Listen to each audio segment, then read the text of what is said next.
नमस्कार विद्यार्थी मित्रों, आप सभी का स्वागत करते हैं मौर्य क्लासेस में। विद्यार्थी मित्रों, already class 11 account part 1 chapter number 4 जिसका नाम है रोजनामचा, इंग्लिश में कहते हैं उसे जर्नल। तो बच्चों, आज के दिन हम आपको बड़ा कौन सा टॉपिक चलाने वाले हैं? आज हम आपको चलाने वाले बेटा रोजनामचा में टॉपिक नंबर 3 जिसका नाम है माल संपत्ति संबंधित व्यवहारों का स्पष्टीकरण। मतलब आज के दिन हम आपको पढ़ाएंगे माल से संबंधित व्यवहार और संपत्ति से संबंधित व्यवहार। तो इसको हम समझने के लिए बच्चे कुछ नियम के द्वारा सीखेंगे और उसके बाद हम सिखाएंगे बच्चों आपको उदाहरण नंबर 4 पढ़ाएंगे। और उदाहरण नंबर 4 के व्यवहारों को सीखने के लिए बच्चों आपको कुछ नियम फॉलो करने पड़ेंगे। सबसे पहले वो नियम क्या है बच्चों? ये रोजनामचा सीखने के लिए हमें नियम तो पता होना चाहिए, क्योंकि बिना नियम का सवाल कैसे करेंगे बच्चों। तो चलिए सबसे पहले नियम सीख लेते हैं इसके। चलिए बच्चों, नियम देखो, यहाँ पर 3 नियम है बच्चों। एक है व्यक्तिगत का नियम, दूसरा माल संपत्ति का नियम, तीसरा उपज खर्च का नियम। तो बच्चों, व्यक्तिगत का नियम क्या कहते हैं बेटा?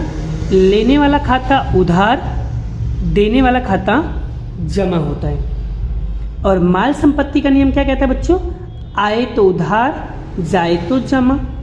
मतलब माल आए तो उधार, माल जाए तो जमा। मतलब संपत्ति आए तो उधार, संपत्ति जाए तो जमा।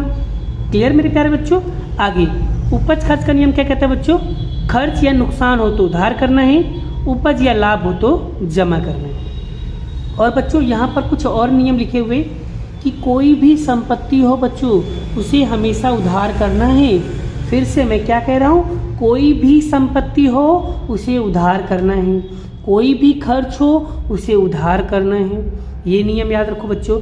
आगे कुछ ऐसी शॉर्टकट ट्रिक बता रहा हूँ बच्चों जो आपको सवाल के अंदर काफ़ी ज़्यादा हेल्प होने वाला है बच्चों। इसे कहते हैं शॉर्टकट ट्रिक जो हमेशा फिक्स होता है बच्चों। जैसे खरीद खाता, तो बच्चों खरीद खाता हमेशा उधार होता है, ये माइंड में फिट कर लो बच्चों। आगे बिक्री खाता हमेशा जमा होता है, खरीद माल वापसी हमेशा जमा होता है, और बिक्री माल वापसी हमेशा उधार होता है। पूंजी खाता हमेशा जमा होता है, आहरण खाता हमेशा उधार होता है। अब बच्चों यहाँ पर लेना मतलब होता है देनदार, और देनदार संपत्ति होती है इसलिए उधार होगा बच्चों। देना मतलब लेनदार मतलब जमा हो जाएगा। पूंजी बच्चों, पूंजी कब गिना जाएगा? जब सवाल के अंदर लिखा हो धंधा प्रारंभ किया तो क्या मानेंगे बच्चों? उसको पूंजी मानेंगे। धंधा मिलाया तब भी क्या मानेंगे बच्चों? पूंजी। और आहरण कब माना जाएगा, कब गिना जाएगा बच्चों? जब आपको ये सारे वर्ड दिखाई देंगे। जैसे आयकर होगा तो समझ जाना आहरण मानेंगे, निजी उपयोग के लिए तो आहरण, जीवन बीमा के लिए आहरण, मालिक की पत्नी, पुत्र और पुत्री की फीस या मेडिकल फीस, कुछ भी फीस भरना हो, मतलब अपने निजी उपयोग के लिए कुछ भी चीज़ यूज कर रहे हो बच्चों, तो उसके लिए आपको क्या मानना पड़ेगा? आहरण मानना पड़ेगा। अब बच्चों अभी आपको पता है कोई भी संपत्ति हो तो उधार करना है, बट आपको यही नहीं पता है कि संपत्ति किसको कहते हैं। तो चलिए पता कर लेते हैं संपत्ति के लिस्ट बता, यहाँ पर लिखा हूँ संपत्ति खाता उधार करेंगे। तो संपत्ति में कौन कौन सी संपत्ति आती है? जैसे कि जमीन, मकान, प्लांट, यंत्र, फर्नीचर, विनियोग, पेटेंट, कॉपीराइट, ख्याति, स्टॉक। ऐसे कोई भी संपत्ति दिखाई दे बच्चों, आपको आंख बंद करके उसको क्या करना है? उधार कर देना है। आगे एक नियम और याद रखो बच्चों, किसको संपत्ति में जोड़ा जाएगा? बच्चों कोई दस्तावेज का खर्च हो, वकील फीस हो, स्टैंप ड्यूटी हो या दलाली हो, कि बोले 2% दलाली, तो बच्चों उसको क्या करना है? जो भी अपने पास संपत्ति होगी उसको हम क्या करेंगे? पूंजी मान करके उसके अंदर ऐड कर देंगे, जोड़ देंगे। ये चीज़ें अभी आपको समझ में नहीं आएगी बच्चों, जब मैं आपको सवाल कराऊंगा ना तब आपको ये चीज़ें समझ में आएगी। आई होप बच्चों आपको ये सारे नियम आपको समझ में आ गए हैं। और मैं चाहता हूँ बच्चों इसको स्क्रीनशॉट पाड़ लो और इसी नियम को साथ में आप लेके बैठोगे तो आपको 100% टॉपिक समझ में आ जाएगा। अब हम चलिए उदाहरण नंबर 4 करते हैं, और जिससे आपको पूरा कॉन्सेप्ट क्लियर हो जाएगा। तो चलिए शुरुआत करते हैं उदाहरण नंबर 4। चलिए बच्चों उदाहरण नंबर 4 पढ़ते हैं। तो यहाँ पर जिस चीज़ पे हाईलाइट किया उस पर ज़्यादा फोकस करना है आपको, ठीक है बच्चों? चलिए, गोकुल ट्रेडर के निम्नलिखित व्यवहारों का रोजनामचा लिखूं। तो बच्चों रोजनामचा बनाना है, किसके बही में बनाना है? किसके खाते में? गुरुकुल के खाते में। तो सबसे पहले बच्चों आपको रोजनामचा का फॉर्मेट पता होना चाहिए। तो रोजनामचा का फॉर्मेट कैसे बनाया हुआ है, यहाँ पर ध्यान से देखोगे बच्चों तो आपको आइडिया आ जाएगा। सबसे पहले यहाँ पर लिखना है गुरुकुल ट्रेडेड का रोजनामचा। ये आपको सभी सवालों में ऐसा लिखना है, जो नाम दिया है आपको वो नाम यहाँ पर लिख देना है, ठीक है। उसके बाद बच्चों आपको एक फॉर्मेट रेडी करना है जिसमें तारीख, विवरण, खाता प्रश्न नंबर, उधार और जमा। तो बड़ा ऐसे आपको एक पेज का 1.5 पेज का आपको एक फॉर्मेट रेडी कर देना है और उसके अंदर हम ये सारी एंट्री करेंगे। और विवरण का बड़ा थोड़ा सा क्या करना, बड़ा बनाना, देखो इतना बड़ा बना है। और तारीख का ये है, खाता प्रश्न, उधार और जमा, ठीक है। तो चलिए शुरुआत करते बच्चों, एक एक एंट्री को हम समझाएंगे और साथ में रीज़न भी बताएंगे। और ध्यान से समझना बच्चों, हो सके तो टेक्स्ट बुक लेकर बैठना बच्चों, जिससे आपको और अच्छे से समझ में आ जाए, ठीक है। तो चलिए बच्चों एक एक सवालों को हम यहाँ पर प्रैक्टिस करेंगे और आपको 100% समझ भी आ जाएगा। तो बच्चों 2014 अप्रैल 1 तारीख, तो बच्चों यहाँ पर भी हम लिख देंगे 2014 अप्रैल 1 तारीख। चलिए अब हम एक एंट्री को यहाँ पर रीड करते हैं। क्या लिखा हो बच्चों, 10,000 रुपया रोकड़, 10,000 रुपया माल स्टॉक और 5,000 रुपया फर्नीचर लाकर धंधा प्रारंभ किया। बच्चों अभी मैंने आपको सिखाया कि धंधा प्रारंभ किया ऐसा वर्ड दिखे तो उसे क्या मानने का, पूंजी मानने का। धंधा प्रारंभ किया क्या गिना जाएगा बच्चों, पूंजी गिना जाएगा। और पूंजी हमेशा क्या होता है बच्चों, पूंजी खाता हमेशा जमा होता है। तो उधार किसको करेंगे बच्चों, तो बड़ा रोकड़ भी हमारी संपत्ति होती है, माल स्टॉक भी हमारी संपत्ति होती है, फर्नीचर भी हमारी संपत्ति होती है। आपको पता होना चाहिए बच्चों ये सारी चीज़ें। ये रहा बच्चों, संपत्ति खाता हमेशा उधार करते हैं, जैसे कि रोकड़, माल स्टॉक और फर्नीचर, ये तीनों क्या करेंगे बच्चों, उधार करेंगे। तो यानी कि यहाँ पर रोकड़ खाता उधार, माल स्टॉक खाता उधार, फर्नीचर खाता उधार और जमा किसको करेंगे बच्चों, धंधा प्रारंभ किया, उसी जगह क्या लिखेंगे, पूंजी, पूंजी खाता जमा करेंगे, ठीक है बच्चों। क्यों, क्योंकि भाई रोकड़ आ रहा है, माल आ रहा है, फर्नीचर आ रहा है। भाई माल संपत्ति का नियम क्या कहता है, आए तो उधार जाए तो जमा। तो भाई यहाँ पर संपत्ति और रोकड़ आ रहा है ना, आए तो क्या करना है, उधार करना है। इसलिए रोकड़ खाता उधार, माल स्टॉक खाता उधार, फर्नीचर खाता उधार, पूंजी खाते का। कैसे लिखोगे बच्चों इसको, तो यहाँ पर देखो बेटा मैं आपको लिख के बता रहा हूँ। देखो रोकड़ खाता उधार, माल स्टॉक खाता उधार, फर्नीचर खाता उधार और थोड़ा सा गेप आपको देना है बच्चों, इतना गेप आपको देना, उस पर लिखना है पूंजी खाते का। अब इन तीनों को प्लस करो बच्चों, 10,000 10,000 20,000 प्लस 5,000 कितना होगा, 25,000। जितना आपको उधार करना है उतना ही आपको क्या करना पड़ेगा, जमा। और बच्चों विवरण में क्या लिखोगे, विवरण में नहीं समझ में आएगा तो क्या करना है, क्वेश्चन को कॉपी कर देना है, बस। क्लियर, पहली एंट्री आपको समझ में आ गई। और बच्चों पहली एंट्री हर एक रोजनामचा में आएगा बच्चों, काफ़ी ज़्यादा इम्पोर्टेंट है, इसको आपको अच्छी तरीके से प्रैक्टिस कर लेना, ठीक है। जितनी बार प्रैक्टिस करोगे उतना आपके लिए कॉन्सेप्ट क्लियर होगा। चलिए बच्चों आगे बात करते हैं तीसरे नंबर की। क्या लिखा है, मथुरा ट्रेडर में से 5,000 का माल खरीदा। अब बच्चों यहाँ पर देखो कौन, यहाँ पर किसके पास से खरीदा पहले बताओ, मथुरा ट्रेडर में से खरीदा। तो मथुरा ट्रेडर कौन होगा बच्चों, देने वाला होगा। और बच्चों ये कौन सा नियम लग रहा है, मथुरा ट्रेडर व्यक्ति है तो यहाँ पर व्यक्तिगत का नियम लगेगा। तो ये रहा व्यक्तिगत खाते का नियम क्या है, लेने वाला खाता उधार, देने वाला खाता जमा। तो मथुरा ट्रेडर देने वाली हुई तो देने वाला खाता क्या होगा बच्चों, जमा होगा। और दूसरा यहाँ पर कीवर्ड क्या लिखा है, माल खरीदा। बच्चों माल खरीदा मतलब खरीद खाता, और खरीद खाता ऑलवेज क्या होता है बच्चों, अभी बताया था मैंने ना, अभी बताया था खरीद खाता क्या होता है, उधार होता है। तो खरीद खाता क्या हो जाएगा, उधार, और जमा किसको करेंगे, मथुरा ट्रेडर खाते का। तो खरीद खाता उधार, मथुरा ट्रेडर खाते का। क्यों उधार हो रहा है, क्यों जमा हो रहा है, ये पता चल रहा है ना बच्चों। जितनी बार प्रैक्टिस करोगे उतना आपको अच्छे से क्लियर होगा। तो इसका रोजनामचा कैसे लिखेंगे बच्चों, यहाँ पर देख लो। तीसरे नंबर का क्या लिखा है, खरीद खाता उधार मथुरा ट्रेडर खाते का। कितना दिया बच्चों, 5,000 5,000। क्लियर।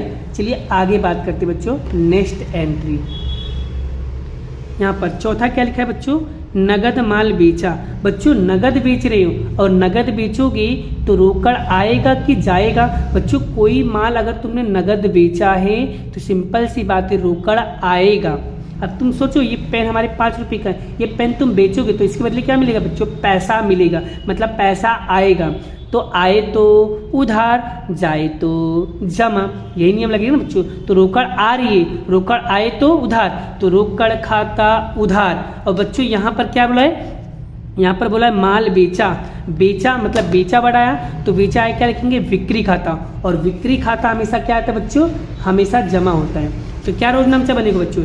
यहाँ पर 2 खाता बनेगा, एक रोकड़ खाता उधार और बिक्री खाता जमा करेंगे। तो देखो बच्चों यहाँ पर चौथे नंबर का एंट्री देखो, रोकड़ खाता उधार बिक्री खाते का 4000 4000। बोलो बच्चों क्लियर हो गया? चलिए आगे बात करते हैं नेक्स्ट एंट्री की ओर। नेक्स्ट क्या है बच्चों? छठे नंबर का क्या लिखा है? ऋषिकेश के पास से। बच्चों ऋषिकेश के पास से, वर्ड को ध्यान से सुनना। ऋषिकेश के पास से 8000 का माल खरीदा। अभी सिर्फ यहीं तक पढ़ो। 8000 का माल खरीदा, किसके पास से खरीदा है? ऋषिकेश के पास से। देने वाला कौन हुआ फिर?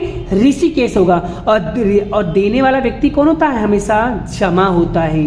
व्यक्ति का नाम लिखा है इसलिए व्यक्तिगत खाते का नियम लगेगा। क्या नियम है बच्चों? यहाँ पर देख लो फिर से, व्यक्तिगत का नियम, लेने वाला खाता उधार, देने वाला खाता जमा। तो ऋषिकेश देने वाला हुआ इसलिए क्या करेंगे? जमा करेंगे। तो यहाँ पर बच्चों ऋषिकेश के पास से खरीदा है, तो बच्चों माल खरीदा है, खरीद खाता उधार होगा। और खरीद खाता हमेशा क्या होता है बच्चों? उधार होता है। तो खरीद खाता उधार ऋषिकेश खाते का। आगे बच्चों आगे क्या लिखा है? आधी रकम रोकड़ चुका दी। अब बच्चों रोकड़ चुकाओगे तो मतलब रोकड़ आएगी कि जाएगी? रोकड़ जाएगी तो क्या करेंगे? जमा करेंगे। तो आधी रकम 8000 का आधा कितना होगा बच्चों? 4000। तो बाकी 4000 कहाँ लिखोगे? ऋषिकेश के खाते में। कैसे लिखेंगे बच्चों? चलिए इसे भी हम समझ लेते हैं। ये रहा छठे नंबर का, क्या लिखा है? खरीद खाता उधार रोकड़ खाते का ऋषिकेश खाते का। अब बच्चों हमारे पास टोटल 8000 रुपया अमाउंट था, जिसमें से आधा पैसा तो आपने रोकड़ चुका दिया और बाकी बचा कौन? उधार। हमने ऋषिकेश अभी देना बाकी है, बाकी रुके बाद में वो चुका देगा 4000 रुपया। तो 4000 इसमें लिखेंगे, 4000 इसमें। देखो दोनों को मिला के 8000 हो गए बच्चों। 8000 इधर भी 8000 इधर, मतलब दोनों बराबर होना चाहिए। बोलो छठा क्लियर हो गया बच्चों? आगे बात करते हैं नेक्स्ट एंट्री। नेक्स्ट क्या लिखा है बच्चों? सातवां मथुरा ट्रेडर को 1600 का माल वापस किया। अब बच्चों यहाँ पर ध्यान से सीखना। बच्चों मथुरा ट्रेडर वाला हमने पहले भी एंट्री पढ़ लिया। ये देखो 30 नंबर में क्या? मथुरा ट्रेडर में से माल खरीदा था, मतलब बच्चों मथुरा ट्रेडर को 1600 का माल वापस किया। मतलब पहले हमने क्या किया था? पहले हमने माल खरीदा था। मतलब इसका मतलब ये हुआ कि खरीदा हुआ माल वापस करना है। फिर से खरीदा हुआ माल क्या करना है बच्चों? वापस करना है। मतलब यहाँ पर क्या आएगा? खरीद माल वापसी। और बच्चों खरीद माल वापसी क्या होता है? खरीद माल वापसी ऑलवेज क्या होता है? जमा होता है। तो यहाँ पर इसकी एंट्री क्या बनेगा बच्चों? खरीद माल वापसी जमा हो जाएगा। तो उधार किसको करेंगे? मथुरा ट्रेडर को। तो मथुरा ट्रेडर खाता उधार खरीद माल वापसी खाते का। तो देखो बच्चों 7वें नंबर का यहाँ पर पॉइंट देखो, मथुरा ट्रेडर खाता उधार खरीद माल वापसी खाते का 1600। बच्चों क्यों उधार हो रहा है, क्यों जमा हो रहा है? क्लियर समझ में आ रहा है ना बच्चों? नियम है भाई, पढ़ना तो पड़ेगा, नियम लगाना तो पड़ेगा, क्योंकि बिना पढ़े सवाल समझ में नहीं आएगा बच्चों। ये कब आएगा? जब सवालों को बार बार प्रैक्टिस करोगे तो आपको ये काफ़ी इजी लगेगा। ठीक है मेरे प्यारे बच्चों, चलिए नेक्स्ट क्वेश्चन की ओर बढ़ते हैं आगे। 9वां क्या लिखा है बच्चों? प्रधानमंत्री राहत कोष 600 रुपया माल दिया। अब बच्चों यहाँ पर देखो माल दिया है, माल दिया मतलब दान दिया बच्चों। और जब भी कभी प्रधानमंत्री राहत कोष आएगा तो उसकी जगह पे हम कोई भी चीज़ दान दो ना बड़ा, उसकी जगह पर आपको क्या लिखना है? धर्मादा खाता यूज करना है। धर्मादा खाता यूज करना है बच्चों। क्या यूज करेंगे? धर्मादा खाता सॉरी बच्चों। तो इसकी जगह पे बेटा ये वेरी मोस्ट है एमपी बेटा, इसे भी आपको अच्छी तरीके से प्रैक्टिस करना है। प्रधानमंत्री राहत कोष माल दिया है मतलब माल दे दिया, दान में दे दिया बच्चों। तो एक तो बड़ा यहाँ पर क्या आएगा, धर्मादा खाता, और धर्मादा खाता हमेशा क्या होता है बच्चों, उधार होता है। तो धर्मादा खाता उधार खरीद खाते का, खरीद खाता क्यों लिखा बच्चों, क्योंकि माल आया है इसलिए। तो यहाँ पर रोज नामचा क्या बनेगा बच्चों, नोवा, देख लो बच्चों, नोवा रोज नामचा देख लो अच्छे से। धर्मादा खर्च खाता उधार खरीद खाते का 600। क्लियर हो गया बच्चों। आगे बढ़ते हैं नेक्स्ट एंट्री की ओर। दुकान के लिए इलेक्ट्रॉनिक तराजू मशीन खरीदे 450 रुपये। बच्चों कोई भी मशीनरी खरीदोगे, कोई भी इलेक्ट्रॉनिक चीज़ खरीदोगे बच्चों, तो बड़ा उसके लिए एक नया वर्ड यूज किया गया है बड़ा अकाउंट की भाषा में। तो बड़ा आप इलेक्ट्रॉनिक तराजू मशीन नहीं लिखना है, उसकी जगह पर आपको यूज करना है बड़ा डेस्कटॉप, क्योंकि डेस्कटॉप के अंदर ये सारी चीज़ आ जाएंगी बड़ा। तो इसकी जगह पे हम क्या यूज करेंगे, डेस्कटॉप खाता उधार रोकड़ खाते का, क्योंकि कोई भी मशीनरी खरीदोगे तो रोकड़ आएगी कि जाएगी, रोकड़ जाएगी। कोई भी मशीनरी खरीदोगे तो पैसा चुकाओगे ना, पैसा जाएगा बच्चों, तो जाए तो जमा। तो क्या रोल नाम से बनेगा, डेस्कटॉप खाता उधार रोकड़ खाते का। कैसे लिखेंगे बच्चों, यहाँ पर देख लो, यहाँ पर ध्यान से देखो बच्चों, डेस्कटॉप खाता उधार रोकड़ खाते का 450। क्लियर हो गया बच्चों। चलिए आगे बात करते हैं नेक्स्ट एंट्री की ओर।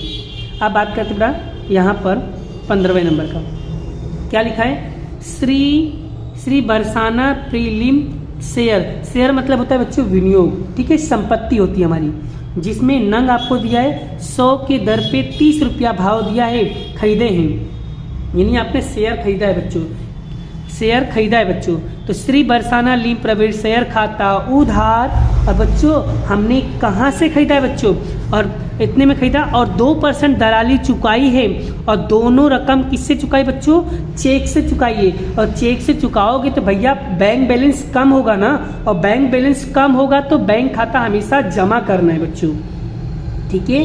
क्यों जमा करना है, क्योंकि भाई हमारा बैंक बैलेंस पैसा कम हो रहा है, चुका रहे हैं, जा रहा है, इसलिए जमा करेंगे बच्चों। तो रोज नामचा कैसे बनेगा बच्चों, और याद रखना बच्चों यहाँ पर दलाली भी दिया है। और बच्चों अभी मैंने आपको कुछ चीजें सिखाया था बच्चों कि संपत्ति किसको संपत्ति में जोड़ा जाएगा, तो जो दलाली, तो कोई भी संपत्ति को उसके अंदर हम क्या करेंगे, 2% प्लस कर देंगे, जोड़ देंगे। क्लियर बच्चों। चलिए कैसे निकालेंगे हम आपको समझाते हैं बच्चों एक एक चीजें। पहले रोज नामचा सीख लेते, क्या आएगा, श्री बरसाना प्राइवेट लोन प्रयोग खाता उधार चेक से चुका इसलिए बैंक खाते का। यहाँ पर देखो बच्चों, श्री बरसाना प्री शेयर विनियोग खाता उधार बैंक खाते का। और बच्चों यहाँ पर ये अमाउंट कैसे आई, ये अमाउंट कैसे निकाला हमने, इसको मैं आपको समझाता हूँ बच्चों।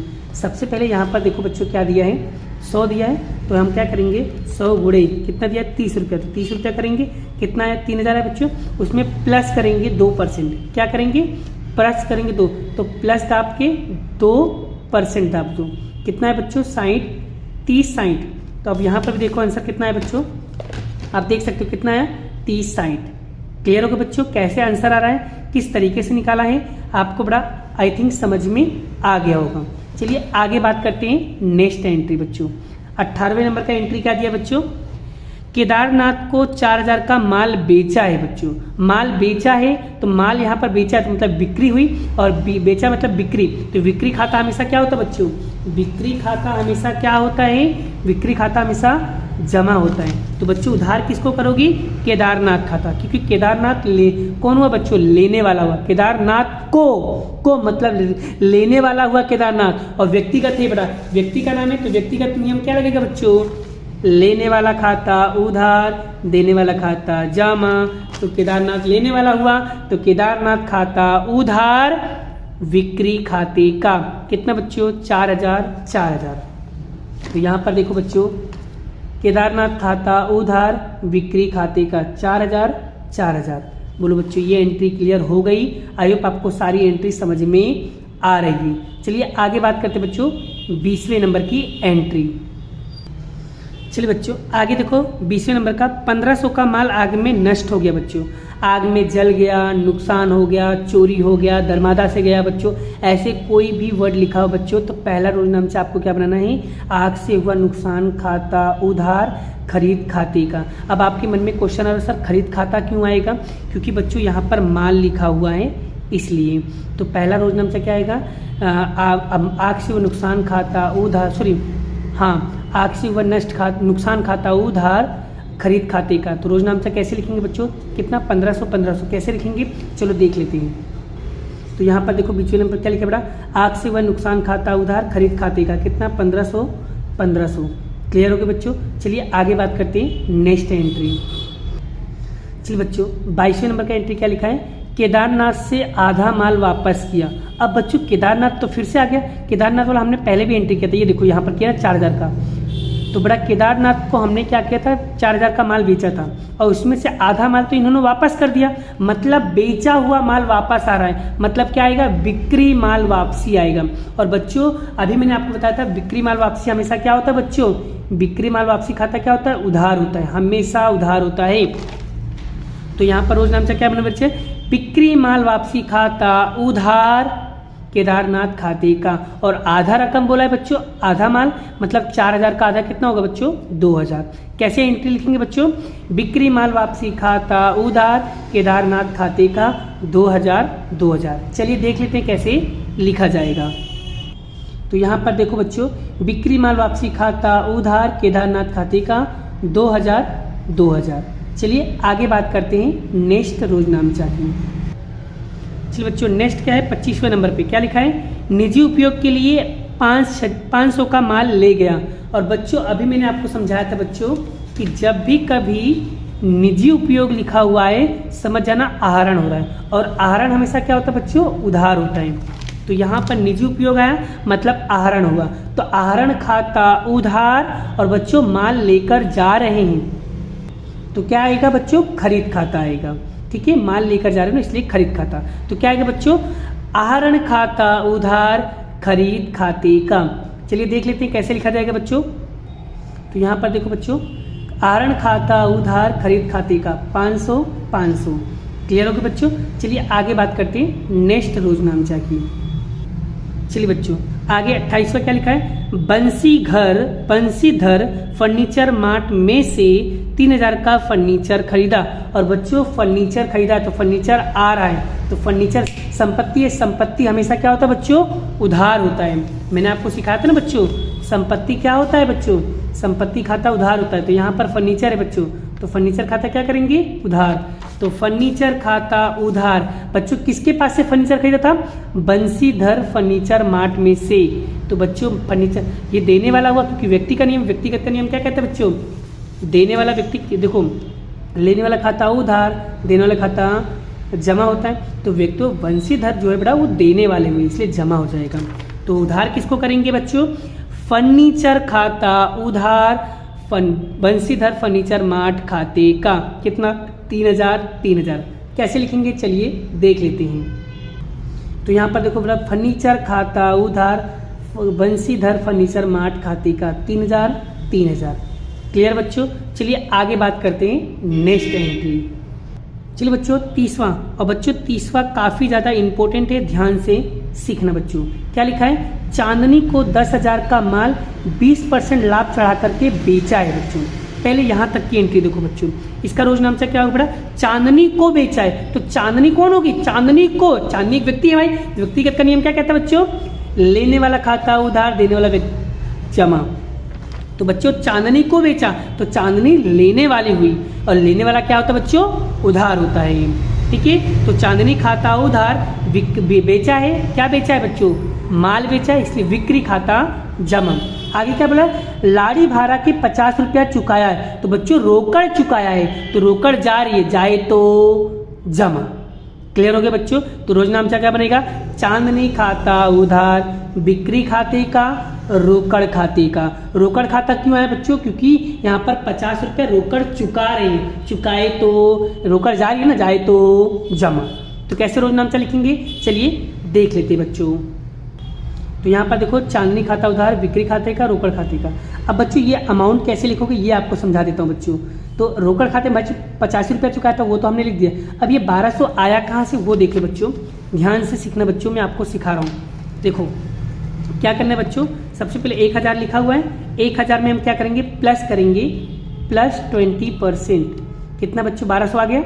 तो यहाँ पर हम लिखेंगे बच्चों, यहाँ पर हम लिखेंगे 1200। अब इन दोनों को प्लस करो बच्चों, इन दोनों को जब प्लस करोगे कितना आएगा बच्चों 1250।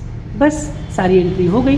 अब बच्चों अब आपको करना क्या है बच्चों, अब आपको उधार और जमा सभी का टोटल मारोगे बच्चों, तो कुल योग करोगे कितना आएगा बच्चों, इतना आएगा। दोनों का टोटल सेम आएगा। और टोटल मारने के बाद बच्चों लास्ट में आपको बड़ा यहाँ पर एक लीटी खींच देना है, क्योंकि बच्चों इसका भी एक मार्क्स कट जाता है इसीलिए, तो इस बात को ध्यान में रखना। आई होप बच्चों आपको ये सारे कंटेंट, सारे रोजनामचा अच्छी तरीके से समझ में आ गया है। अब बच्चों मैं आपको 2 क्वेश्चन होमवर्क में दे रहा हूँ, ईमानदारी से प्रैक्टिस करना बच्चों। मैं 100% श्योर हूँ बच्चों आपको वो क्वेश्चन 100% समझ में आ जाएगा। तो चलिए होमवर्क लिख लो बच्चों। आपको बच्चों एक ये वाला क्वेश्चन आपको करना है, ये माल संबंधित व्यवहार है बच्चों, यहाँ पर माल से संबंधित व्यवहार है, तो एक ये वाला क्वेश्चन करना है बच्चों। उसके बाद बच्चों ये संपत्ति से संबंधित आपको रोजनामचा करना है, ठीक है बच्चों। और अगर बड़ा आपको तकलीफ हो रही कि सर कुछ एंट्री अगर हमको नहीं आएगी तो हम क्या करेंगे, तो बच्चों अगर कुछ एंट्री समझ में ना आए तो बड़ा यहाँ पर आके कमेंट करना, उसके लिए भी मैं वीडियो बना दूंगा। और दूसरा बच्चों अगर आपको नहीं समझ में आ रहा है कि कौन सा उधार करना है कौन सा जमा करना है बच्चों, तो वो भी मैं आपको यहाँ पर तरीका बता दे रहा हूँ, आप बड़ा उसका हेल्प ले सकते हो। छापना नहीं है लेकिन उससे हेल्प ले सकते हैं कि कौन सा उधार कर रहे हैं कौन सा जमा कर रहे हैं, ठीक है बच्चों। तो चलिए यहाँ पर मैं आपको आंसर भी बता दे रहा हूँ। तो यहाँ पर देखो बड़ा माल संबंधित 9वें क्वेश्चन का यहाँ पर आंसर दिया हुआ है, आप इस आंसर से हेल्प ले सकते हो। उसके बाद बच्चों नेक्स्ट क्वेश्चन जो बताया था उसका भी आंसर देख लो एक बार। और बड़ा ये रहा संपत्ति संबंधित, इसका भी यहाँ पर हेल्प दे दिया बच्चों। सिर्फ हेल्प लेना, नकल मार के मत करना बच्चों, नहीं समझ में आएगा। इसलिए बोल रहा हूँ बड़ा जितना हो सके खुद से ट्राई करना। नहीं समझ में आएगा तो कमेंट बॉक्स में कमेंट करना बच्चों, इसके ऊपर भी वीडियो में और डिटेल में बना दूंगा, जिससे आपको पूरा कॉन्सेप्ट समझ में आ जाएगा। लेकिन पहली चीज़ क्या है बच्चों, जो नियम मैंने आपको बताया था, अगर वो नियम अगर आपके पास होगा तो बड़ा आपको 100% ये दोनों टॉपिक समझ में आ जाएगा। चलिए बच्चों आई होप उम्मीद करता हूँ बच्चों आपको सारे टॉपिक समझ में आ गया होगा। मिलते हैं नेक्स्ट वीडियो में नेक्स्ट लेक्चर के साथ। अभी के लिए बाय बाय। जय श्री कृष्ण, राधे कृष्ण की जय, जय माता दी दोस्तों।